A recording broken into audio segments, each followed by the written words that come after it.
Assembly మండలి వాయిదాలకు సంబంధించిన details అందించడానికి మా రిపోర్టర్ షరీఫ్ ఫోన్ లైన్ లో సిద్ధంగా ఉన్నారు. షరీఫ్, డీటెయిల్స్ ఏంటి? ఇటు అసెంబ్లీ మండలి షెడ్యూల్ ప్రకారమే 11 గంటలకి ప్రారంభమైన తర్వాత అసెంబ్లీలోకి శాసనసభ వ్యవహారాల మంత్రి శ్రీధర్ బాబు స్పీకర్ ని విజ్ఞప్తి చేశారు. ఇక్కడే అసెంబ్లీ కమిటీ హాల్లో కేబినెట్ సమావేశం అవుతుంది. సహచర మంత్రులందరూ కూడా 2 కీలక నివేదికలున్నాయి. ఒకటి కులగణనకు సంబంధించి ఎస్సీ వర్గీకరణకు సంబంధించినటువంటి 2 కీలకమైనటువంటి అంశాలు కావడంతో కేబినెట్ పూర్తి కావడానికి సమయం పట్టే అవకాశం ఉంది. అందుకు వీటన్నిటిని దృష్టిలో పెట్టుకుని సమయం ఇవ్వాలంటూ కూడా స్పీకర్ జగన్ ప్రసాద్ ని విజ్ఞప్తి చేయడంతో విజ్ఞప్తిని మన్నించి 2 గంటలకి సభను వాయిదా వేస్తున్నట్లు స్పీకర్ ప్రకటించారు. 2 గంటలకి సభ మళ్ళీ పునః ప్రారంభం అవుతున్నటువంటి అంశాన్ని కూడా చెప్పారు. సో ప్రధానంగా ఎలాంటి న్యాయపరమైనటువంటి చిక్కులు ఇటు బీసీ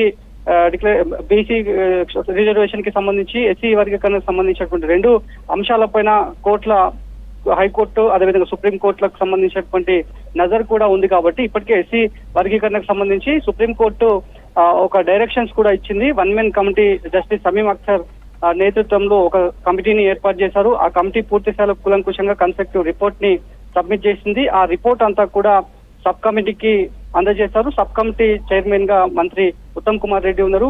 ఎస్సీ వర్గీకరణకు సంబంధించినటువంటి రిపోర్ట్ పైనే దఫల వారీగా నిన్న భేటీ జరిగింది.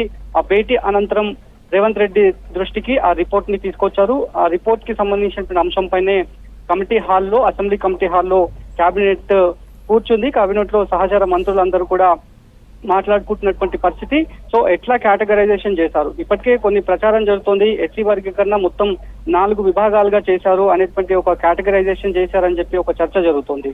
ఇక కులగణనకు సంబంధించినటువంటి అంశం పైన కూడా ఎంతమంది సామాజిక వర్గం పరంగా ఎంతమంది ఉన్నారు, ఎస్టీలు బీసీలు ఎంతమంది ఉన్నారు అనేటువంటి అంశం శాతంతో సహా నంబర్ అంతా కూడా అక్యురేట్ గా నంబర్ ని కూడా ఇప్పటికే బీసీకి సంబంధించినటువంటి మంత్రులు అదేవిధంగా సబ్ కమిటీకి సంబంధించినటువంటి చైర్మన్ గా ఉన్న మంత్రి ఉత్తమ్ కుమార్ రెడ్డి కూడా మీడియా సమావేశం చేసి బ్రీఫ్ చేశారు.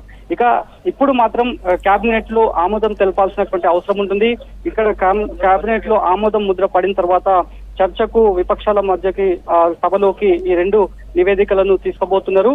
మరి 2 గంటల వరకు వాయిదా పడింది కాబట్టి 2 గంటలకి మళ్ళీ సభ పునఃప్రారంభం కాబోతోంది. సో 2 గంటల నుంచి లేట్ నైట్ వరకు జరిగే అవకాశం ఉందని చెప్పి ఇక్కడ చర్చ జరుగుతోంది.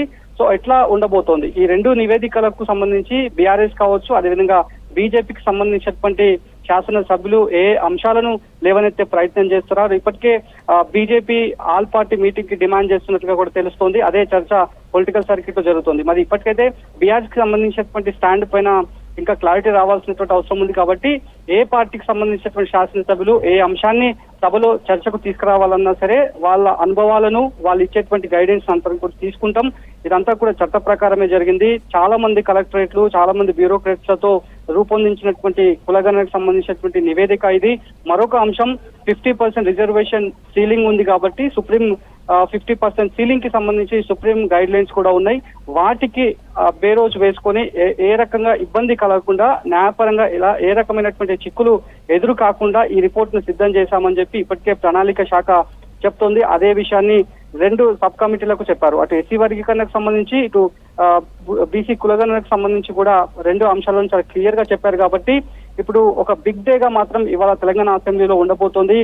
చాలా రాష్ట్రాల్లో పెండింగ్ లో ఉన్నటువంటి అంశాలు ఇవి. ఒకటి కులగణనకు సంబంధించినటువంటి అంశం, రిజర్వేషన్ అంశం, ఎస్సీ వర్గీకరణకు సంబంధించిన కేటగరైజేషన్. ఈ 2 అంశాలను చాలా కీలకంగా ప్రతిష్టాత్మకంగా అటు అగ్రనేత రాహుల్ గాంధీ తీసుకున్నారు. ఎట్ ద సేమ్ టైం దానికి కొనసాగింపుగా తెలంగాణ రాష్ట్ర ముఖ్యమంత్రి రేవంత్ రెడ్డి కూడా అదే అంశాలను తీసుకొని ఒక కన్స్ట్రక్టివ్ రిపోర్ట్ ని జనాల ముందుకు పెడతామని చెప్తున్నారు. మరి సభ ప్రారంభమైన తర్వాత ప్రతిపక్ష విపక్షాల మధ్య ఏ రకమైనటువంటి చర్చ ఉండబోతోంది, ఏ అంశాలను సభలోకి చర్చకు తీసుకొచ్చే ప్రయత్నం చేస్తారో చూడాలి.